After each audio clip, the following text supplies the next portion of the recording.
Les contes de Grimm. Aujourd'hui, nous allons raconter la mariée blanche et la mariée noire. Un jour, une pauvre paysanne partit dans les champs pour y couper le fourrage. Elle y alla avec sa fille et sa belle-fille. Aussitôt Dieu, costumé en pauvre homme, se présenta à elle et les interrogea. Quel est le chemin pour le village? Trouve-le toi-même, s'exclama la femme. Si tu ne connais pas le chemin, viens accompagner la prochaine fois. Renchérit sa fille. Mais la belle-fille l'invita à l'accompagner afin qu'elle lui indique la route à suivre. Dieu était très fâché envers la mère et sa fille. Il les fit devenir noires comme la nuit et laides comme le péché. Lorsqu'ils arrivèrent au village, il bénit la jeune fille et lui dit « Je peux exaucer 3 de tes vœux. »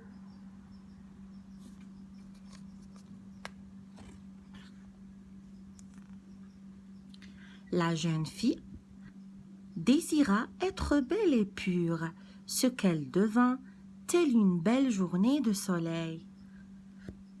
Elle souhaitait aussi une bourse pleine d'écus, sans que jamais celle-ci ne se vide. Dieu la lui donna, mais lui suggéra de ne pas oublier le meilleur. Mon 3e vœu est d'être dans la joie éternelle après ma mort, souhaita-t-elle enfin. Quand elles rentrèrent chez elles, la mère et la fille se rendirent compte qu'elle était laide et noire comme le charbon. Elles n'eurent plus qu'une idée, faire du mal à la jeune orpheline qui était belle et pure. Celle-ci avait aussi un frère qui s'appelait Régis. Un jour, il lui demanda une faveur. « Ma chère sœur, je voudrais faire ton portrait pour t'avoir toujours auprès de moi. » La jeune fille accepta, mais le pria de ne jamais montrer son portrait à personne. Le frère, qui était le cocher du roi, accrocha le portrait dans la chambre où il logeait au château. Tous les jours, il remerciait Dieu d'avoir donné tant de bonheur à sa chère sœur. Le roi venait de perdre sa femme. Les serviteurs avaient remarqué que le cocher regardait constamment un tableau. Jaloux, ils allèrent prévenir le roi. Le roi ordonna qu'on lui amène le tableau.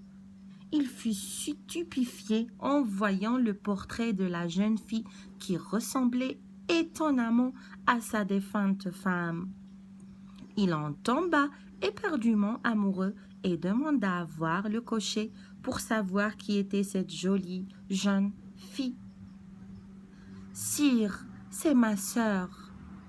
C'est elle que je veux prendre comme 2e épouse. » Il donna au cocher une robe brodée d'or, un cheval et un carrosse et lui pria de ramener sa sœur au palais. La jeune sœur était heureuse d'entendre le message du roi.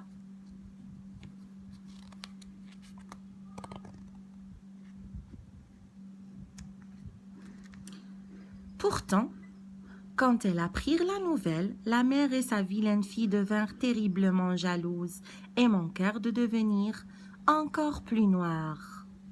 La fille fit alors un reproche à sa mère. « À quoi vous sert votre magie si vous ne vous en servez pas? Pourquoi n'ai-je pas droit à tant de bonheur? Attends mon enfant, ton tour viendra. » Elle eut donc recours à la magie.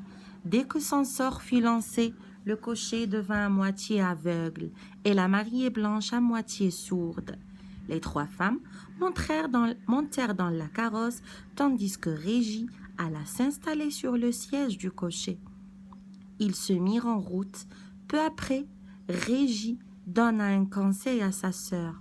« Couvre ton visage, couvre ton beau visage, car il pleut, de sorte de ne pas te décoiffer et de rester belle pour le roi. » Que dit-il?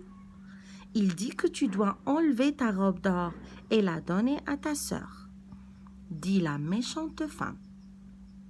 La jeune fille donna sa robe à sa sœur noire et en échange, cette dernière lui tendit sa vieille chemise grise. Plus loin, le cocher répéta à sa sœur: « Couvre ton beau visage, car il pleut, de sorte de ne pas te décoiffer et de rester belle pour le roi. » « Que dit-il » ? « Il dit que tu dois enlever ton chapeau d'or et le donner à ta sœur. » La jeune fille obéit et lui donna son chapeau. Quelque temps après, Régis lui donna un dernier conseil. La jeune fille, qui entendait toujours aussi mal, demanda à sa belle-mère ce que son frère disait. Elle lui affirma qu'il fallait maintenant regarder le paysage en attendant d'arriver. Au moment de passer sur un pont, les deux méchantes femmes poussèrent la jeune fille qui était penchée à la fenêtre. Elle tomba à l'eau. Au plus profond, en un instant, une petite canne blanche, immaculée, en ressortit.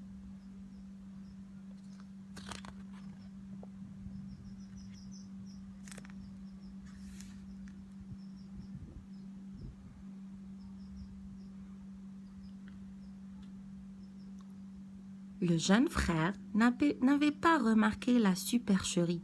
Il menait insouciant la carrosse avec entrain.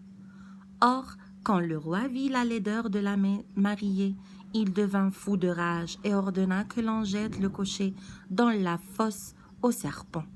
La mère réussit cependant à ensorceler le roi à tel point qu'il les garda auprès de lui. Il accepta même d'épouser la mariée noire. Un soir, une petite canne se présenta dans les cuisines du château et adressa la parole au jeune marmiton. « S'il te plaît, allume le feu, que je puisse sécher mes plumes. » Le garçon obéit et la canne se rapprocha du feu et lissa ses plumes. Réconfortée, elle voulut savoir où se trouvaient son frère et la mariée noire.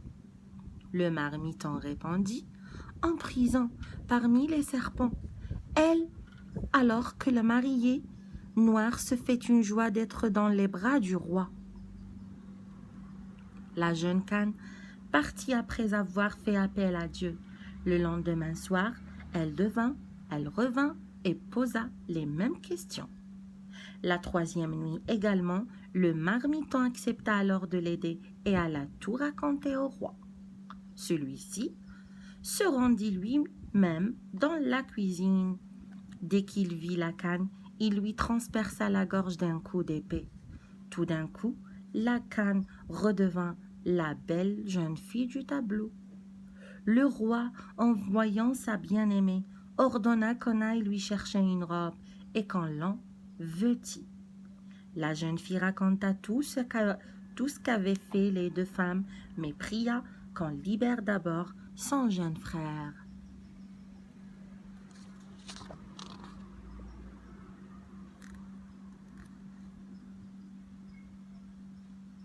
Le roi, alors, alla voir la méchante sorcière. Il lui raconta toute l'histoire. « Que feriez-vous à une femme ayant commis de telles horreurs ?» La sorcière, n'ayant pas bien compris que l'on parlait d'elle, lui répondit: « Une telle femme mérite d'être enfermée toute nue dans un fût garni de clous pointus. » Ensuite, on attache un attelage à ce fût que l'on mène à vive allure. C'est ainsi qu'elle mourut avec sa fille noire. Le roi épousa la belle mariée blanche. Le fidèle Régis fut récompensé et devint l'homme le plus riche et le plus populaire de son royaume. Si vous avez aimé cette histoire, n'oubliez pas de vous abonner à ma chaîne.